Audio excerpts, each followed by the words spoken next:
Abrí la puerta de la gala de la empresa de mi marido con un regalo en la mano, solo para verlo arrodillado pidiéndole matrimonio a su nueva directora general, mi propia hermanastra.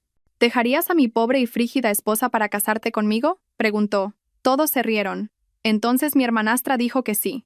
Así que me di la vuelta. Cancelé discretamente cada pago, fiesta y viaje, y retiré mi 90% de las acciones de la compañía, valoradas en 357 millones de euros. Minutos después, mi teléfono se iluminó con 156 llamadas perdidas. Hola a todos. Gracias por estar aquí conmigo hoy. Antes de empezar mi historia, me encantaría saber desde qué ciudad nos acompañáis. No dudéis en compartirlo en los comentarios. Poneos cómodos. Quizás preparaos una taza de té o una infusión. Tengo la sensación de que esta va a ser una larga conversación. ¿Conocéis esa sensación cuando entras en una habitación y simplemente sabes que algo va mal? No es algo que puedas ver o tocar. Se palpa en el aire. Una carga estática que te eriza el vello de los brazos, como la calma tensa que precede a una tormenta devastadora, o ese sexto sentido del que siempre presumía la abuela. Eso fue exactamente lo que me golpeó, como una fuerza física, en el segundo en que mis tacones resonaron contra el suelo de mármol del gran salón real del Casino de Madrid. Antes incluso de salir del piso esa noche, algo no encajaba. Me quedé de pie frente al espejo de mi vestidor, un espacio en el que Maximiliano había insistido, lleno de ropa que rara vez usaba. Había elegido un sencillo y elegante traje de chaqueta azul marino. Poderosa pero discreta. Esa era yo. Yo era los cimientos, las vigas de acero ocultas tras la bonita fachada. Me puse los pendientes de diamantes que Maximiliano me había regalado por nuestro 5º aniversario. Recuerdo aquella noche. Montó un gran espectáculo en un restaurante de lujo en el barrio de Salamanca, diciéndome que yo era la roca sobre la que se asentaba su éxito.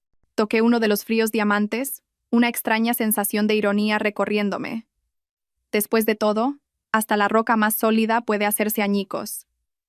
El trayecto en Uber fue silencioso. Las luces de Madrid se desdibujaban tras la ventanilla, un río de oro blanco. Debería haber estado emocionada. Era la gala anual de Kaelus Tech Soluciones Tecnológicas. Mi empresa, la que había fundado en una oficina polvorienta y abarrotada, con muebles de segunda mano y un sueño alimentado por café tibio y una pequeña herencia de mi abuela. Por supuesto, para el mundo era la empresa de Maximiliano. Él era el rostro público, guapo y carismático. Yo era la genio solitaria, la programadora que prefería la lógica limpia de los algoritmos a la desordenada política de la sala de juntas. Era un papel que había aceptado, e incluso abrazado, durante años. Por él, por nosotros. Cuando llegué, el lugar resumaba dinero. Era casi vulgar.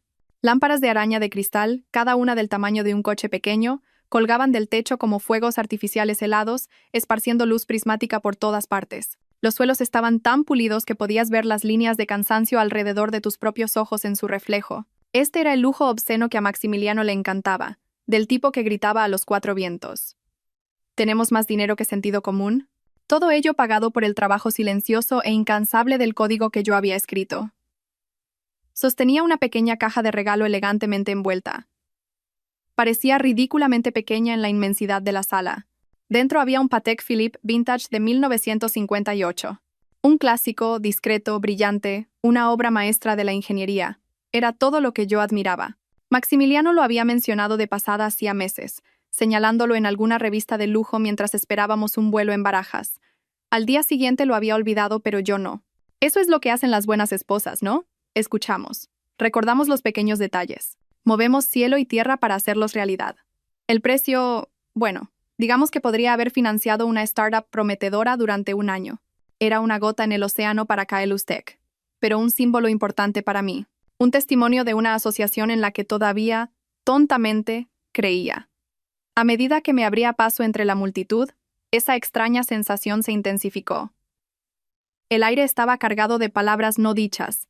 Las conversaciones se interrumpían y morían cuando me acercaba, solo para reavivarse en susurros excitados y apagados en el momento en que pasaba. Gente que conocía desde hacía años, esposas de miembros del consejo con las que había almorzado, me dedicaban una sonrisa rápida y tensa, desviando la mirada. Sus rostros estaban llenos de algo que al principio no pude identificar. Entonces lo entendí. Era lástima. Lástima. Es algo terrible y corrosivo de ver en los rostros de tus iguales. Te hace sentir pequeña y expuesta. Entonces empezaron las risas. No era el tintineo educado de la diversión alimentada por el champán. No, este era un sonido crudo, feo, gutural. El tipo de risa que sale del estómago, la que se alimenta del dolor de otra persona. Era el sonido que hace una turba. Era el sonido de mi vida implosionando. Y todos en esa sala tenían un asiento en primera fila. Mi corazón empezó a martillar contra mis costillas, un pájaro frenético atrapado en una jaula. Seguí el sonido, atraída hacia él como una polilla hacia una llama destructiva. Me llevó a un pequeño escenario en la parte delantera del salón, preparado para los discursos de la noche. Y fue entonces cuando lo vi, a mi marido durante 7 años, Maximiliano, luciendo como el apuesto director general, el hombre de la noche. Estaba arrodillado. Mi primer pensamiento, un fugaz y absurdo destello de negación, fue que se estaba atando el zapato. O quizás se le había caído un gemelo, pero no estaba mirando al suelo. Sostenía un micrófono en una mano y una pequeña caja de terciopelo en la otra. La caja estaba abierta, revelando un anillo de diamantes tan grande que parecía un trozo de hielo. Y miraba hacia arriba, con una expresión de adoración que no había visto en su rostro en años, a la nueva directora general de la empresa, una mujer que conocía demasiado bien, una mujer que había acechado en los márgenes de mi vida durante 2 décadas. Mi propia hermanastra Cassandra se había deslizado en mi vida cuando yo tenía 16 años, después de que mi padre se volviera a casar con su madre. Cassandra era toda ángulos afilados y una sonrisa depredadora, con un talento para encontrar tu mayor inseguridad y presionar sobre ella hasta que te rompías. Desde el primer día se había propuesto como misión quitarme todo lo que era mío. La atención de mi padre, mis amigos, mis pequeños triunfos de adolescente, parecía que finalmente estaba haciendo su jugada maestra. La voz de Maximiliano, amplificada por el sistema de sonido de última generación cuyo presupuesto yo había aprobado personalmente, retumbó por todo el salón. Cada palabra era una daga perfectamente elaborada, afilada durante meses de reuniones secretas y promesas susurradas, apuntando directamente a mi corazón. Cassandra dijo, su voz cargada de una falsa emoción teatral que me puso la piel de gallina. ¿Quieres casarte conmigo? Hizo una pausa, un maestro del espectáculo saboreando el momento, dejando que la multitud se aferrara a sus siguientes palabras mientras giraba la cabeza ligeramente, lo justo para asegurarse de que yo pudiera ver la sonrisa cruel que se dibujaba en sus labios. Estoy listo para dejar a mi pobre y fea esposa por ti, ahora mismo. La sala estalló. La risa fue un golpe físico, una fuerza conmocionadora que me dejó sin aire y provocó un rugido en mis oídos. Era un maremoto de humillación, y me estaba ahogando en él, asfixiándome bajo el peso de cientos de ojos burlones. Podía ver los móviles, un mar de ellos, en alto, sus pequeñas luces rojas de grabación parpadeando como malévolas luciérnagas, capturando mi ejecución pública para la eternidad. Mi hermanastra Cassandra miró a mi marido. Su sonrisa fue lo más terrible que había visto en mi vida. Era una sonrisa de puro y absoluto triunfo. La misma sonrisa que vi cuando convenció a mi padre de que yo había sido quien rompió el jarrón favorito de nuestra madre. Se inclinó hacia el micrófono que él le sostenía, su voz tan suave y dulce como el veneno. Sí, dijo, su voz resonando clara como una campana. Sí, quiero. El rugido que siguió fue ensordecedor. Vivas, silbidos, un aplauso atronador. Estaban de pie, celebrando como si acabaran de presenciar una boda real en lugar de la destrucción sistemática y brutal de mi vida. Maximiliano deslizó el anillo en su dedo, se levantó y la atrajo en un beso profundo y dramático, digno de una película de Hollywood. Alguien cerca de mí incluso vitoreó. Yo me quedé allí, paralizada, todavía sosteniendo ese estúpido y caro reloj en su estúpido y perfecto envoltorio, viendo a mi marido besar a mi hermanastra mientras cientos de personas, gente que había comido en mi mesa y me había sonreído a la cara, lo celebraban. El reloj en mi mano de repente se sintió increíblemente pesado, un peso muerto, un símbolo de un amor que nunca había sido real. La jugada inteligente, la que todos en esa sala esperaban, era gritar, correr hacia allí y arañar la cara perfectamente satisfecha de Cassandra, lanzar la caja del regalo, montar una escena tan épica que se hablaría de ella durante años, darles el entretenimiento que sentían que se les debía. Nada entretiene tanto a los ricos como ver a alguien perder su cuidadosamente construida dignidad en público. Pero esto es lo que aprendes después de pasar 15 años mirando fijamente al frío corazón binario de un ordenador, construyendo sistemas complejos a partir de nada más que lógica y voluntad. Aprendes a distanciarte. Aprendes que la emoción es un lastre. Aprendes a jugar a largo plazo.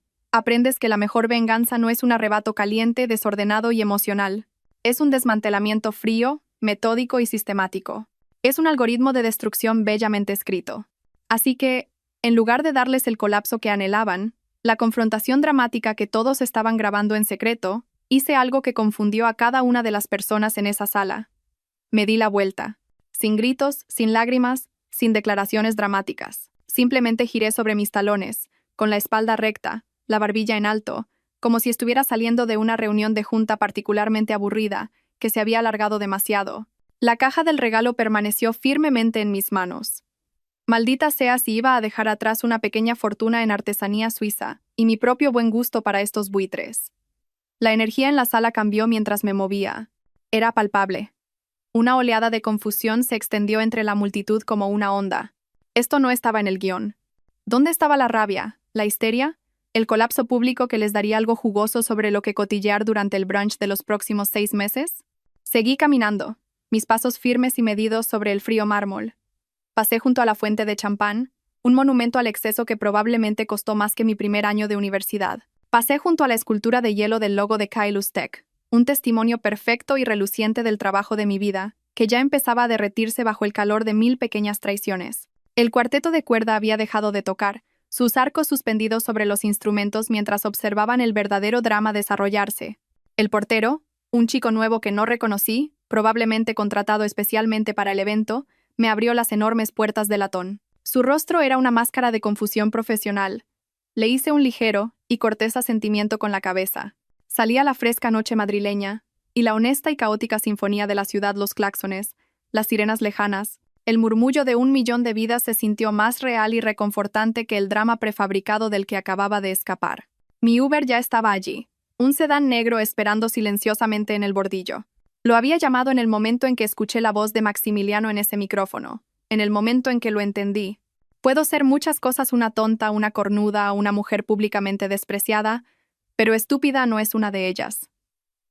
Me deslicé en el asiento trasero, el cuero frío contra mi piel. El conductor, un hombre de unos 50 años con ojos amables, me miró por el espejo retrovisor. Observó mi traje formal, la caja de regalo plateada que yo agarraba como un salvavidas. ¿Noche dura?, preguntó, con voz suave. Es curioso, la amabilidad de los extraños. A veces es la única amabilidad que recibes. Miré por la ventanilla la fachada reluciente del Casino de Madrid, donde la fiesta ya estaba volviendo a su apogeo, las siluetas de los felices juerguistas bailando detrás de los cristales. Pensé en Maximiliano y Cassandra brindando por su nueva vida con mi champán. No, dije, y una extraña y fría sonrisa se dibujó en mis propios labios. Lo decía con cada fibra de mi ser. Está mejorando por momentos. Pensaban que habían ganado. Pensaban que se lo habían llevado todo. Los pobres e imbéciles desgraciados no tenían ni idea de lo que se les venía encima. La verdadera fiesta no había hecho más que empezar. Mi ático de lujo en la Castellana se sintió diferente cuando entré. Físicamente, por supuesto, todo era igual. El sofá blanco ridículamente caro e incómodo en el que Maximiliano había insistido. Las pretenciosas obras de arte abstracto que costaban más que el salario anual de un profesor. Los ventanales del suelo al techo que mostraban una vista millonaria de una ciudad que acababa de presenciar mi total humillación. Pero la energía, el aire mismo de las habitaciones, había cambiado. Se sentía más ligero, como si una válvula de presión que se había estado apretando lentamente durante años finalmente se hubiera liberado. La sofocante pretensión había desaparecido. Entré en la cocina y lancé la caja del regalo sobre la reluciente isla de mármol. Aterrizó con un golpe sordo, satisfactorio y definitivo, junto a un cuenco de higos ecológicos que probablemente costaron 50 euros. Nuestra vida, no. Tenía que dejar de pensar así. Mi vida se había convertido en una performance, un tableau digno de Instagram sobre el éxito que estaba completamente hueco. Fui directamente al bar. Pasé del champán, los vodkas, las ginebras. Alcancé la botella de Macallan 25 años. Lo bueno.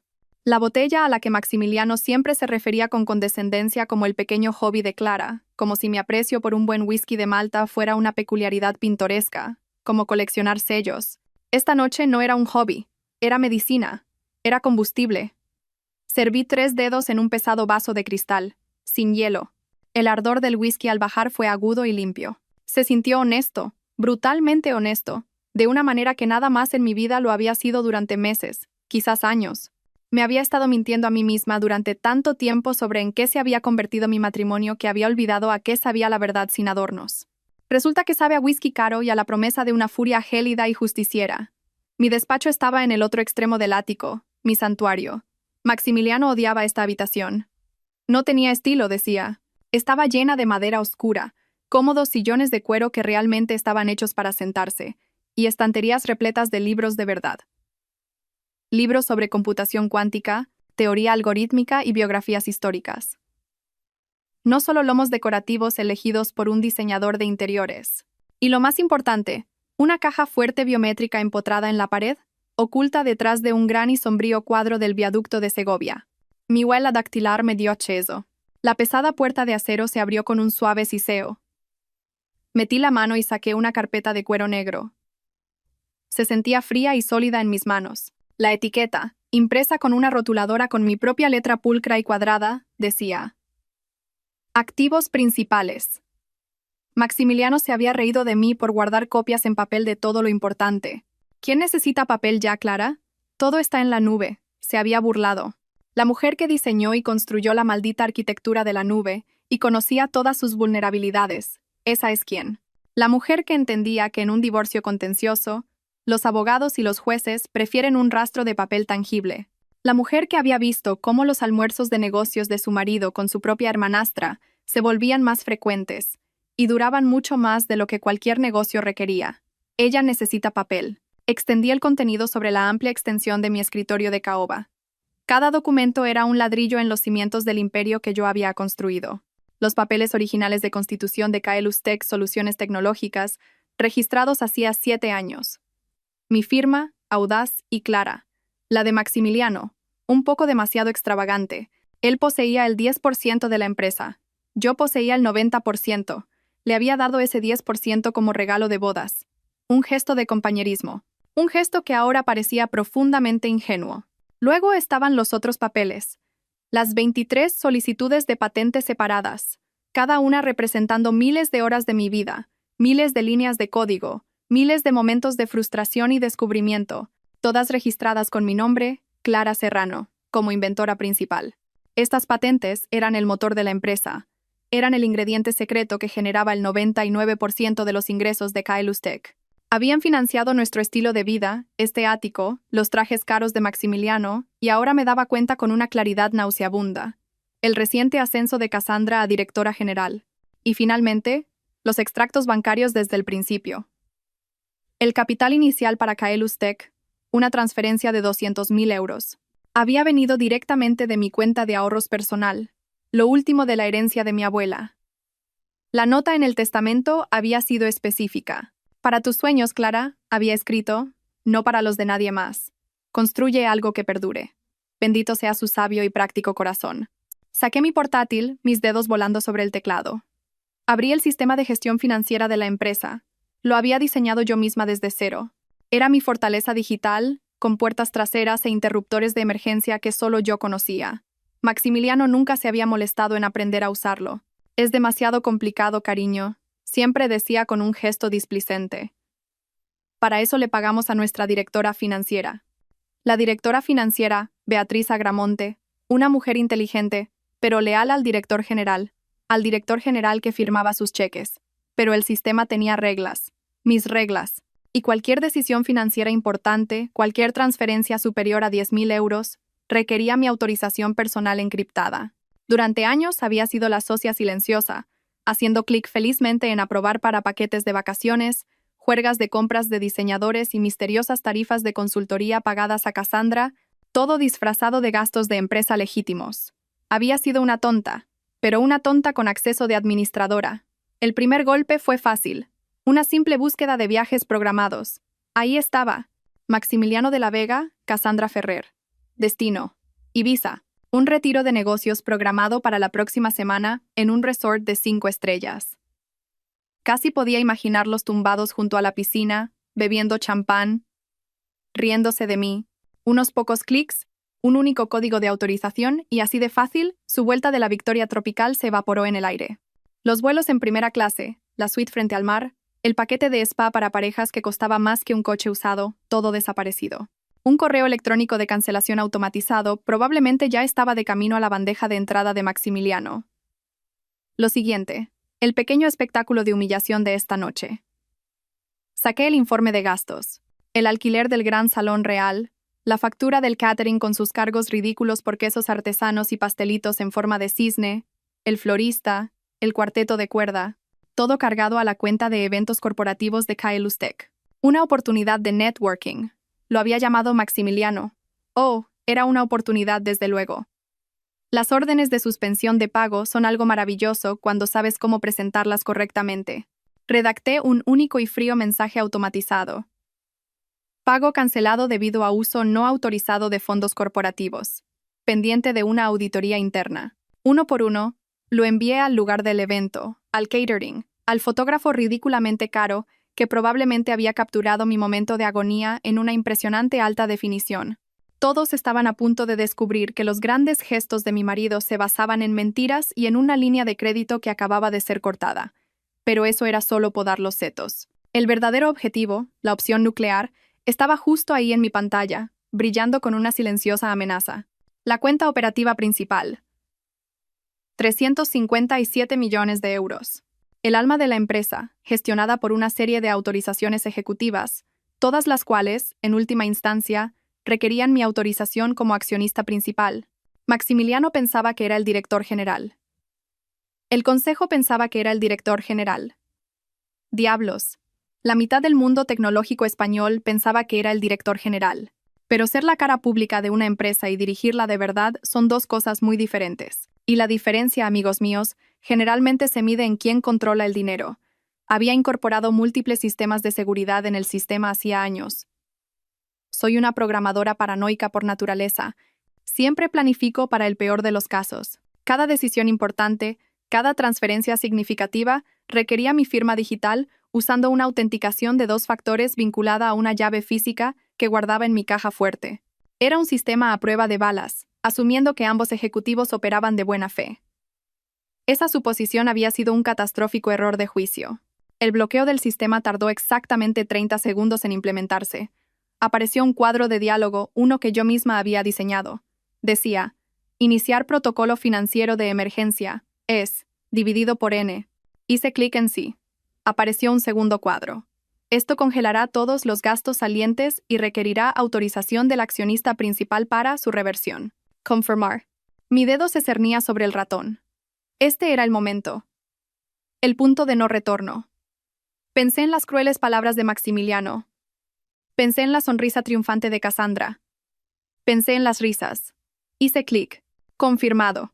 Y así de simple, Kyle Lustek Soluciones Tecnológicas quedó financieramente paralizada. Sin transferencias, sin pagos, sin acceso a fondos operativos. Toda la maquinaria corporativa se detuvo con un chirrido, silenciada por un único y vengativo clic. Mi teléfono, que había dejado en el escritorio, empezó a vibrar casi de inmediato. No paró. Se iluminó como un árbol de Navidad desquiciado, vibrando violentamente contra la madera pulida. El nombre de Maximiliano apareció en la pantalla. Luego el de Cassandra. Luego el de nuestra directora financiera, Beatriz, su nombre apareciendo en un rojo frenético. Luego números que no reconocí, pero que probablemente podía adivinar que eran miembros del consejo muy enfadados y muy confundidos cuyas carteras estaban a punto de desplomarse. Cogí el teléfono, miré el caos que se desarrollaba en su pantalla y, con una sensación de profunda calma, lo apagué. Me serví otro whisky. Afuera, Madrid brillaba, ajena a todo. Habían cometido el crimen perfecto. Pensaban que me habían robado la vida, la dignidad y la confianza, todo mientras me hacían pagar por el privilegio, pero habían cometido un error crucial y fatal. Olvidaron que en los negocios, como en el código, la persona que construye el sistema es la única que realmente sabe cómo reducirlo todo a cenizas. Y yo no había hecho más que empezar. Me desperté al amanecer después de quizás 3 horas de sueño, sintiéndome más lúcida y viva que en años. La luz de la mañana que entraba por mis ventanales se sentía diferente, más limpia, como si la propia ciudad hubiera sido lavada de la suciedad de la noche anterior. Encendí mi teléfono. Era un apocalipsis digital. 156 llamadas perdidas. 283 mensajes de texto. El equivalente a una pequeña novela en mensajes de voz, primero de pánico, luego de ira y finalmente de súplica. Los ignoré todos y fui a prepararme un café. No el pretencioso café de origen único y artesanal en el que Maximiliano insistía, sino café de verdad, el buen tueste oscuro de toda la vida que podía despertar a los muertos y no requería una disertación para describir su perfil de sabor. La cocina se sentía enorme y benditamente silenciosa. Sin el zumbido de una batidora preparando algún batido verde, sin notas pasivo-agresivas sobre a quién le tocaba comprar la ridículamente cara leche de almendras. Solo yo, mi café y el silencio profundamente satisfactorio de una vida que finalmente volvía a ser verdaderamente mía. Estaba a mitad de mi primera taza cuando sonó el interfono, un sonido discordante en la recién encontrada paz. Era Héctor, de la recepción. Su voz estaba teñida de la neutralidad profesional de un hombre que ha visto todo tipo de dramas de gente rica imaginables. Buenos días, Sra. Serrano. Disculpe la llamada tan temprano. Hay un joven aquí abajo. Se llama Gael Cifuentes. Dice que trabaja para su marido. Está bastante alterado, señora. Gael, el asistente ejecutivo de Maximiliano. Un buen chico, inteligente, ambicioso, recién salido de la escuela de negocios, con una montaña de préstamos estudiantiles. Simplemente había atado su carro a la estrella equivocada. Sentí una punzada de simpatía por él. Era solo un daño colateral en una guerra que ni siquiera sabía que se estaba librando. Hazle subir, Héctor.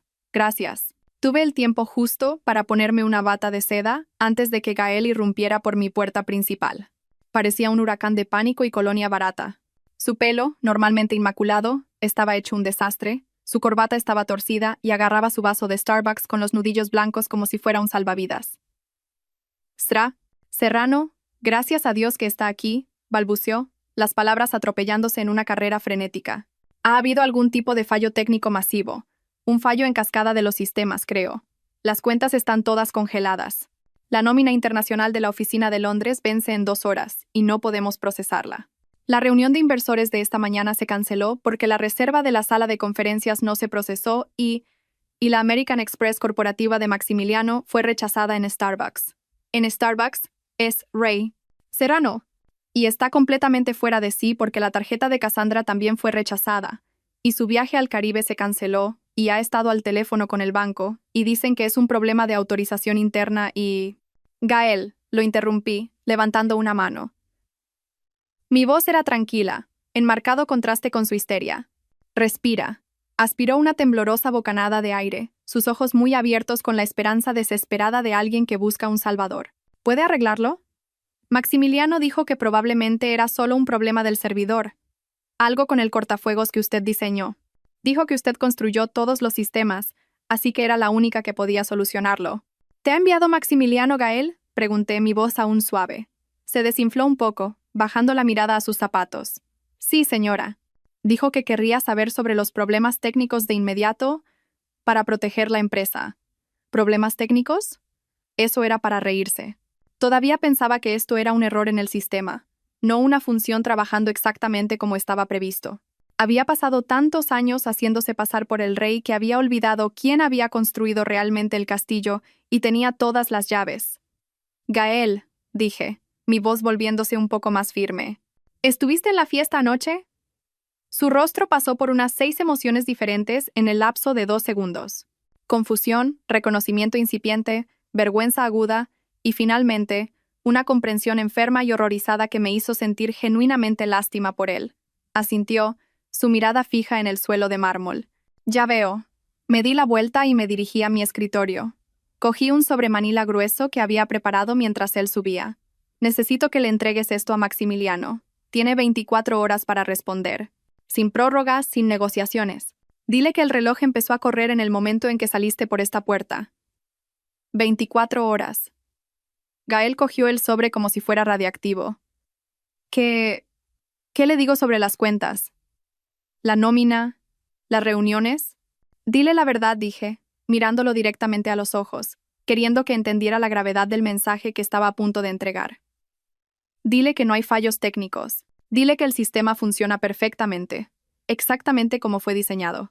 Dile que a veces, cuando decides quemar un puente, descubres que estabas en el lado equivocado del río. Él solo parpadeó, la metáfora claramente sobrevolando su cabeza adormilada y falta de sueño. Sra. Serrano, yo no entiendo qué está pasando. Suspiré. Era un buen chico. Merecía algo mejor que trabajar para una serpiente como Maximiliano. Gael, ¿cuánto tiempo llevas trabajando para la empresa? 2 años, señora. Y en esos 2 años, ¿cuántas decisiones de negocio importantes, cuántos contratos de más de 1 millón de euros has visto firmar a Maximiliano sin mi autorización final? Lo pensó, su ceño fruncido en concentración. Prácticamente podía ver los engranajes girando en su cabeza mientras empezaba a conectar puntos que habían estado justo delante de él durante 2 años. La forma en que Maximiliano siempre decía, tengo que consultarlo con Clara. La forma en que mi firma digital era el último paso necesario en cada adquisición y asociación importante. Yo no creo haberlo visto nunca tomar una decisión importante sin su visto bueno final, señora. Eso es porque no puede, dije simplemente. Kaelus Tech no es su empresa, Gael. Nunca lo fue. Yo la fundé. Yo la financié. Mis patentes son su alma. Ha sido un portavoz, una cara pública muy bien compensada, pero nunca, ni un solo día, ha estado al mando. Dejé que eso calara. Así que, cuando decidió humillarme públicamente delante de nuestros empleados y socios comerciales mientras le pedía a otra mujer que se casara con él, bueno, esa fue una señal bastante clara de que nuestra asociación comercial había terminado. Hice un gesto con el sobresellado. Esto solo lo hace oficial. El rostro de Gael estaba pálido. ¿Qué pasará ahora? ¿Con la empresa? ¿Con los trabajos de todos? ¿Con mi sueldo? Eso depende enteramente de cómo responda Maximiliano a lo que hay en ese sobre, dije. Lo acompañé a la puerta. Pero Gael, esperé a que me mirara a los ojos, y le dediqué una pequeña y triste sonrisa. Pase lo que pase, no será un fallo técnico. Y puede que quieras empezar a actualizar tu currículum. Solo una sugerencia amistosa. Después de que se fue, el silencio del ático se sintió diferente. Ya no era solo pacífico, estaba cargado de poder. Me senté frente a mi portátil, no para trabajar, sino para reflexionar sobre lo que había redactado en las primeras horas de la mañana. Dentro de ese sobre no había una negociación. Era un documento de rendición, una obra maestra de guerra estratégica disfrazada de reestructuración corporativa, todo revisado por mi abogado, quien lo había llamado hermosa y brutalmente efectivo. Contenía 7 puntos. 7 dagas. 1. Maximiliano de la Vega dimite como director general de Kaelus Tech Soluciones Tecnológicas, con efecto inmediato tras la firma, sin un periodo de transición elegante, sin un deja el cargo para perseguir otras oportunidades para salvar las apariencias. Una amputación limpia y rápida. 2. Cassandra Ferrer queda permanentemente vetada de cualquier participación comercial, acuerdos de consultoría o relaciones contractuales con Kaelus Tech Soluciones Tecnológicas o cualquiera de sus subsidiarias. Su pequeño golpe de estado en la sala de juntas había terminado antes de empezar. 3. Yo, Clara Serrano, asumo los roles de directora general y directora de supervisión financiera con poder de veto ilimitado sobre cualquier gasto corporativo que exceda los 1.000 euros. Cada café, cada almuerzo, cada gasto de negocio fraudulento ahora requeriría mi aprobación personal línea por línea. 4. Este era el que lo destrozaría. Maximiliano de la Vega se compromete a devolver la suma de 4,7 millones de euros a la compañía en concepto de gastos personales indebidos y malversación de fondos corporativos, a pagar en cuotas estructuradas durante un periodo de 5 años. Había pasado toda la noche haciendo los cálculos, auditando años de informes de gastos. Era cada céntimo de los fondos corporativos que había malgastado en su lujoso estilo de vida. Cada tratamiento de spa, cada juerga de compras, cada vuelo en primera clase, cada hotel de 5 estrellas, todo detallado y listo para ser cobrado. 5.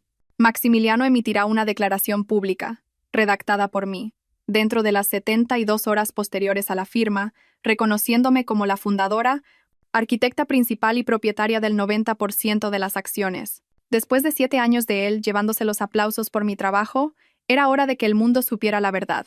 6. Todos los beneficios corporativos previamente extendidos a él quedan terminados por la presente. El acceso al jet privado, las tarjetas de crédito corporativas ilimitadas, el asistente ejecutivo, el coche de empresa. Todo su cómodo estilo de vida financiado por mis algoritmos se había acabado oficialmente. Y el 7º y último término, mi favorito personal, un acuerdo de confidencialidad férreo y completo. Durante un periodo de 5 años, se le prohibía escribir unas memorias, dar una entrevista a los medios, aparecer en un podcast o hacer cualquier tipo de comentario público sobre su antiguo rol o relación con la empresa. 5 años de silencio. El hombre que había construido toda su carrera hablando de un trabajo que no hizo estaba a punto de no tener absolutamente nada que decir. Era duro. Acababa con su carrera. Era sin duda lo más despiadado que había hecho en mi vida, pero era todo completa y hermosamente legal. Le quedaban 23 horas y bajando para firmar y renunciar a su vida. Era hora de ver si era mejor en matemáticas que como marido. Esperaba el golpe en la puerta sobre las 10 de la noche. Más o menos a esa hora, la tercera botella de vino habría hecho efecto, cuando la bravuconería se hubiera disuelto en puro pánico líquido. Esperó hasta las 11:30. Los golpes en mi puerta principal no eran el educado toque de un visitante. Eran los martillazos frenéticos y desesperados de un hombre que acaba de darse cuenta de que todo su mundo es un castillo de naipes y un huracán está soplando a través de él. Me tomé mi tiempo para llegar a la puerta, saboreando el pequeño y mezquino acto de hacerle esperar.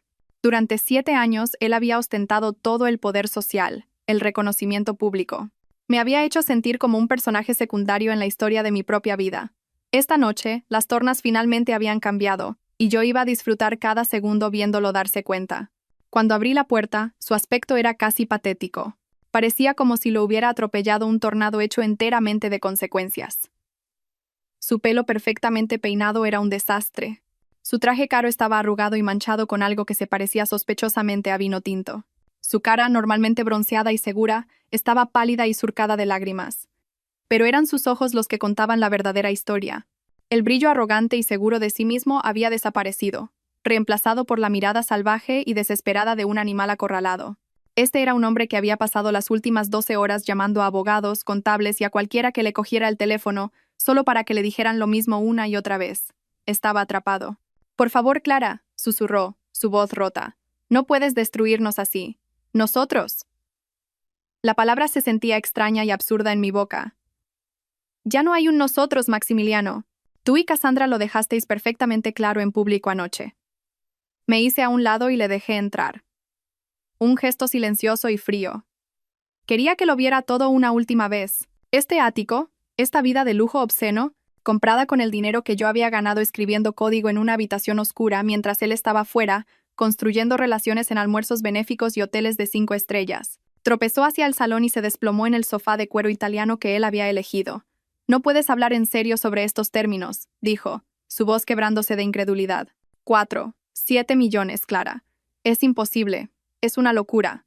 Nadie tiene esa cantidad de dinero. Fui al bar, me serví un whisky, el segundo de la noche, y me senté en el sillón frente a él, a una distancia segura. Gastaste 7 millones de euros del dinero de mi empresa, Maximiliano. Las matemáticas no son tan complicadas. Tengo los recibos.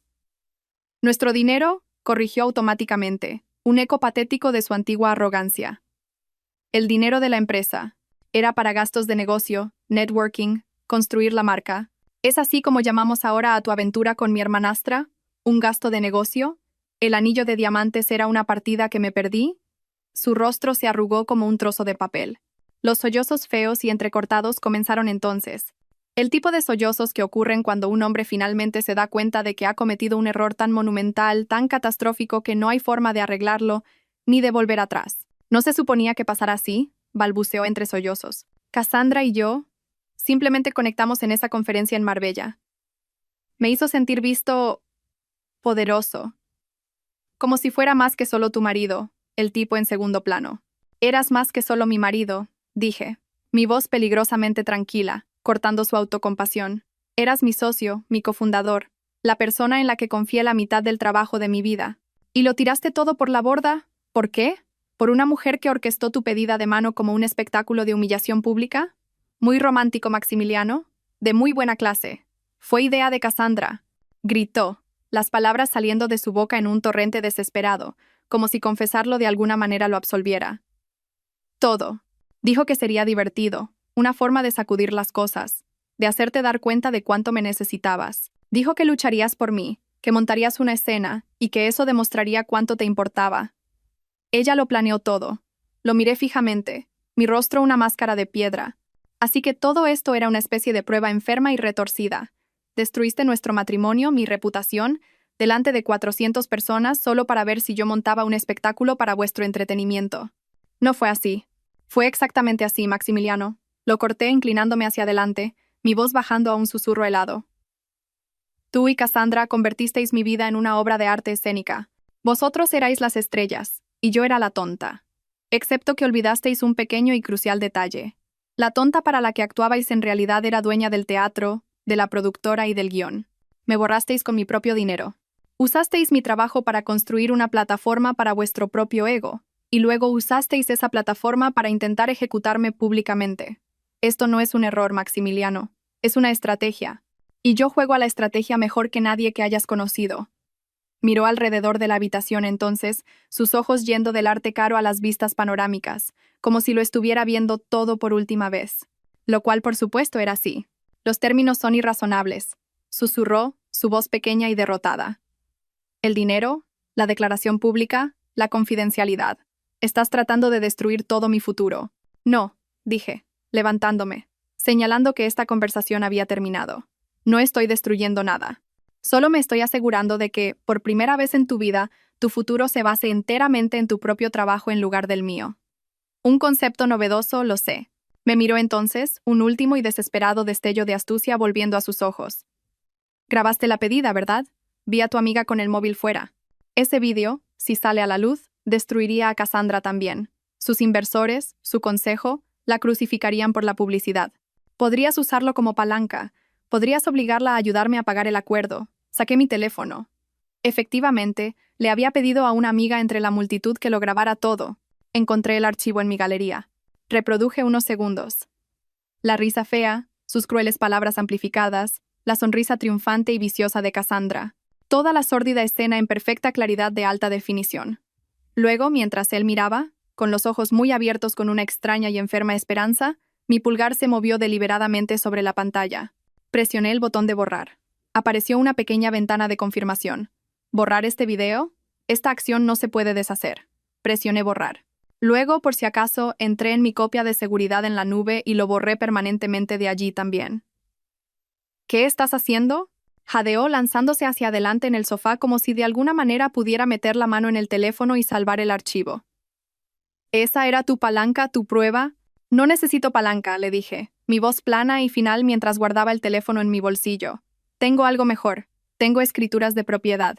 Tengo registros de patentes. Tengo registros bancarios. Tengo 7 años de documentación que prueba exactamente quién construyó esta empresa y quién solo fingió dirigirla. Cassandra es un síntoma, Maximiliano, no la enfermedad. Vio una oportunidad y la aprovechó. Tú eres el que traicionó 7 años de asociación. Tú eres el que gastó mi dinero. Tú eres el que firmará esos papeles. Se desmoronó entonces, verdadera y completamente. Sus hombros temblando con el tipo de sollozos profundos y desgarradores que provienen del fondo absoluto del alma de una persona, del lugar donde guardan sus peores errores y sus mayores arrepentimientos. Firmaré, susurró entre lágrimas, la lucha completamente desaparecida de él. Firmaré tus malditos papeles, pero me estás destruyendo, Clara. Lo sabes, ¿verdad? Toda mi vida se ha acabado. No, dije, caminando hacia la puerta y sosteniéndola abierta para él. Solo me estoy asegurando de que tu vida finalmente refleje tus contribuciones reales a nuestra asociación. Tienes hasta el mediodía de mañana. Después de eso, los términos empeoran significativamente. Pasó a mi lado como un fantasma, una cáscara vacía del hombre al que una vez, inexplicablemente, había amado. En la puerta se volvió una última vez, su rostro un desastre de lágrimas y desesperación, buscando cualquier signo de debilidad, cualquier grieta en mi resolución. Esta no eres tú, Clara, dijo, su voz una súplica patética. Esta venganza fría y calculada no es quien eres. Tienes razón, le dije, mi mano firme en el pomo de la puerta. No es quien era. Y le cerré la puerta en la cara, llamada a la acción. Si todavía me estáis escuchando, ¿podríais hacerme un favor y darle a me gusta a este vídeo y comentar el número 1 abajo? De esa manera sabré que me habéis dado un me gusta y que estáis conmigo en este viaje. Vuestro apoyo es un gran estímulo para mí. Por favor, comentad el número 1 y dejadme continuar mi historia. Una breve pausa, permitiendo que el peso emocional del momento se asiente, luego la historia continúa con un tono más tranquilo y profesional. A la mañana siguiente me vestí para la guerra. Un traje de chaqueta azul marino de Tom Ford que costó una pequeña fortuna, pero me hizo sentir como si llevara una armadura. Tacones de cuero italiano que eran elegantes pero lo suficientemente sensatos como para mantenerme firme. Y los pendientes de diamantes que Maximiliano me había comprado por nuestro 5º aniversario. Un último y silencioso que te den. Antes de dirigirme a la oficina, tuve una breve llamada de 10 minutos con mi abogado, un tiburón llamado Álvaro, que había sido mi asesor legal durante años. Todo está en su lugar, Clara, dijo, su voz un gruñido bajo. Los documentos son blindados. No tiene margen de maniobra. Se acabó. La confirmación fue un bálsamo para mis nervios. La sala de juntas acristalada en el piso 43 parecía una pecera llena de peces muy nerviosos y muy caros. Los 12 miembros del consejo, hombres y mujeres que conocía desde hacía años, se sentaban alrededor de una enorme mesa de conferencias de obsidiana, cada uno evitando cuidadosamente el contacto visual con los demás. Nuestra directora financiera, Beatriz Agramonte, barajaba papeles con una energía frenética, su bolígrafo haciendo clic como un metronómetro contando hacia una ejecución. Maximiliano se sentó en el extremo de la mesa, tan lejos de mí como la geometría de la sala lo permitía. Parecía pálido y con los ojos hundidos, como si hubiera envejecido 10 años en las últimas 48 horas. Delante de él, colocado directamente en el centro de su sitio, estaba el sobre Manila. Firmado. Había superado mi fecha límite del mediodía por exactamente 17 minutos. Un último y patético acto de sumisión. Caminé hacia mi legítimo asiento a la cabeza de la mesa.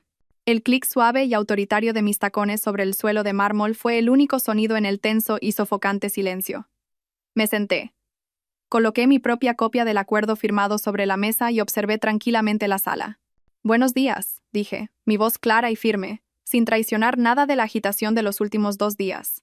«Gracias a todos por estar aquí con tan poca antelación. Desde esta mañana, ha habido algunos cambios significativos en la estructura ejecutiva de Kaelus Tech. Dejé que eso flotara en el aire por un momento, disfrutando del destello de miedo y confusión en sus ojos. Con efecto inmediato, Maximiliano de la Vega ha dimitido de su cargo como director general. Se podría haber oído caer una acción en la bolsa. El bolígrafo de Beatriz dejó de hacer clic a mitad de camino, congelado en el aire. Don Ramiro Castillo, nuestro miembro más antiguo del consejo, un hombre que había sido un mentor para mí en los primeros días, parecía estar sufriendo un ataque al corazón. Adicionalmente, continué, mi voz tan fría y afilada como un bisturí, asumiré el rol de directora general, así como el recién creado puesto de directora de supervisión financiera con autoridad de veto integral sobre todos los gastos corporativos. Además, desde esta mañana, Cassandra Ferrer ha sido despedida de su puesto y se le prohíbe permanentemente cualquier tipo de participación en esta empresa o sus subsidiarias. Ahora, Maximiliano parecía querer desaparecer en su silla, tal vez cavar un túnel directamente a través del suelo y emerger en algún lugar de las afueras. Pero le quedaba una última parte por interpretar en esta tragedia que él había coescrito. Se levantó lentamente, agarrando una sola hoja de papel con sus manos temblorosas. Esto era parte del acuerdo, la confesión pública. Yo necesito hacer una declaración, comenzó, su voz quebrándose. No me miró, miró a la pared del fondo, a un punto justo por encima de la cabeza de don Ramiro. Quiero reconocer. Leyó con voz monótona. Que Clara Serrano es la fundadora, arquitecta principal y accionista mayoritaria del 90% de Kaelus Tech Soluciones Tecnológicas. Ella desarrolló personalmente nuestros algoritmos principales, registró nuestras 23 patentes fundacionales y tomó las decisiones estratégicas que convirtieron esta empresa en lo que es hoy. Los miembros del consejo ahora miraban de un lado a otro entre nosotros, sus rostros una mezcla de conmoción y comprensión incipiente. Esto no era solo una dimisión. Era una abdicación completa y total, una confesión corporativa del más alto nivel. Yo era la cara pública de la empresa, continuó Maximiliano, cada palabra pareciendo costarle algo esencial. Pero Clara siempre fue la líder real. El modelo de negocio que genera nuestros ingresos. Todo eso provino de su trabajo, su visión, su financiación. Respiró temblorosamente. Asumo toda la responsabilidad por tergiversar mi papel en el éxito de la compañía y pido disculpas al consejo, a nuestros inversores y a Clara por cualquier confusión que mis acciones hayan podido causar. Se sentó abruptamente, la actuación finalmente terminada. La sala volvió a caer en ese silencio espeso y pesado. Me levanté y caminé hacia la gran pizarra blanca en la parte delantera de la sala. No necesitaba hacer esto. Los papeles estaban firmados. Pero necesitaban verlo para entender la escala del fraude del que habían sido partícipes. Cogí un rotulador negro y escribí 4 líneas simples. Ingresos generados por patentes Serrano 7 años. 847 millones de euros. Gastos corporativos autorizados por M de la Vega 7 años. 7 millones de. Decisiones clave de negocio tomadas solo por M de la Vega. 0. Líneas de código escritas por M de la Vega. 0. Estos números, dije, volviéndome para enfrentar una sala llena de personas que finalmente entendían la verdad que habían pasado por alto durante años, son la base y la realidad de esta empresa. Maximiliano ha sido un excelente portavoz, pero nunca ha sido el director general. A partir de este momento, levanto el bloqueo financiero de emergencia. Todas las operaciones comerciales legítimas se reanudarán de inmediato. Todos los gastos frívolos serán terminados, pendientes de una auditoría completa. ¿Alguna pregunta? No hubo ninguna. El golpe de estado estaba completo. Mi victoria era absoluta. Pero mientras estaba allí, mirando la ciudad desde mi nueva posición a la cabeza de la mesa, no se sentía como una victoria. Simplemente se sentía necesario. 6 meses después, mi vida era un mundo diferente, un universo diferente, en realidad. Lo primero que hice fue vender el ático. Todo ese mármol y cristal frío se sentían como un mausoleo de una vida que ya no quería y de una mujer que ya no era. Me mudé a un piso más pequeño, aunque encantador, en Chamberí. Tenía una acogedora chimenea, estanterías rebosantes de libros y ventanas que realmente se abrían para dejar entrar el aire fresco. Mis vecinos eran profesores, artistas y médicos. Gente que tenía trabajos reales por sueldos honestos. A nadie le importaba que hubiera construido una empresa multimillonaria. Les importaba que sujetara la puerta del ascensor y no pusiera la música demasiado alta después de las 10 de la noche. Era maravillosamente, benditamente normal. Después de que la historia saliera a la luz, Forbes publicó un reportaje sobre mí, llamándome el genio silencioso detrás del éxito de Kailus Tech. Ese artículo me trajo una oferta inesperada del IE Business School para ser profesora invitada. 3 días a la semana me paraba frente a una sala llena de estudiantes de posgrado brillantes y ávidos que realmente querían aprender. No solo hacer contactos para conseguir financiación. Sentí que estaba contribuyendo a algo significativo de nuevo, no solo generando ingresos para gastos de estilo de vida. También empecé a invertir de nuevo, pero de manera diferente. Creé un pequeño fondo de capital riesgo específicamente para startups fundadas por mujeres en tecnología. Así conocí a Noah Shen. Era una brillante joven de 26 años con un doctorado del MIT que había desarrollado una nueva forma revolucionaria de IA. Su presentación era cruda, su tecnología era innovadora y su pasión era contagiosa. El antiguo consejo nunca la habría financiado. Le extendí un cheque de 20 millones de euros en el acto. Fue la mejor y más fácil decisión de negocio que he tomado. No solo estábamos construyendo una empresa, estábamos construyendo un nuevo legado. Una carta llegó un martes lluvioso de octubre. El sobre era sencillo, la letra desconocida. Era de Maximiliano. Se había mudado de vuelta a su ciudad natal en Ciudad Real, un lugar al que siempre había jurado que no volvería. Estaba trabajando en un instituto local, gestionando su departamento de informática. Un trabajo con un sueldo modesto y sin beneficios. Escribió que Cassandra lo había dejado el día que se finalizó el divorcio y se cortó su acceso a los últimos fondos que le quedaban. Le dijo que ya no era un activo en crecimiento. Dijo que estaba tomando clases por la noche para aprender a programar. Dijo que finalmente estaba aprendiendo la diferencia entre ser importante y ser útil. Intentaste enseñarme eso durante años, decía la última línea. Siento que haya tenido que perderlo todo para entender finalmente lo que querías decir. Doblé la carta con cuidado y la puse en una pequeña caja de madera donde guardo cosas de mi pasado. No olvidadas, pero terminadas. La guerra había terminado. Y para mi propia sorpresa, la paz tranquila que siguió se sintió infinitamente mejor que la emoción de la victoria. Mi vida era mía ahora, cada parte de ella medida no en precios de acciones o metros cuadrados, sino en logros genuinos y alegrías cotidianas y tranquilas. Algunas victorias no necesitan un público. Algunas victorias valen más que los aplausos. Son silenciosas, son personales y, finalmente, son pacíficas. Muchas gracias por escuchar mi historia. No fue fácil compartir todo eso, pero sentí que era importante. Si alguna vez habéis pasado por una traición, grande o pequeña, o habéis sentido que vuestras contribuciones eran invisibles, por favor, sabed que no estáis solos, y que vuestra fuerza es siempre mayor que vuestro dolor. Me encantaría conocer vuestros pensamientos, así que no dudéis en compartirlos en los comentarios de abajo. Y si mi historia ha resonado con vosotros, un me gusta y una suscripción al canal significarían el mundo para mí. Me hace saber que estamos construyendo una comunidad aquí. Cuidaos mucho y cuidad de los demás. Hablamos pronto.